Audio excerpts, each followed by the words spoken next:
कि हमर धइल धन कुल्ही खा जइहा गोरिया रखे हवेली पया जइहा। नमस्कार, प्रणाम। आप लोग कैसे हैं? तो आप लोग थंबनेल में देख लिए होंगे कि पवन सिंह के मई तो ख़त्म होने जा रहा है। मई ख़त्म यानी कि आ रहा है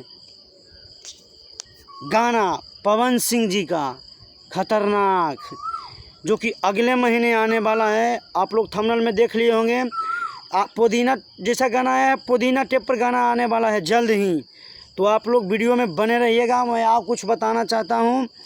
तो एक आज गाना आने वाला है पवन सिंह भैया के, एगो पोस्टर हम ध्यान ना देनी का रहे, पता चलल हमरा के, तो हम आज ई वीडियो में बोल देता नहीं कि आज भी एगो पोस्टर पवन सिंह के आवता रे।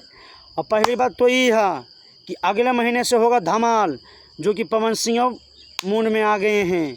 जो लोग कह रहे थे ना कि पवन सिंह खो गए, ये हो गए, अरे यार पवन सिंह नहीं खोए हैं, शेर हैं।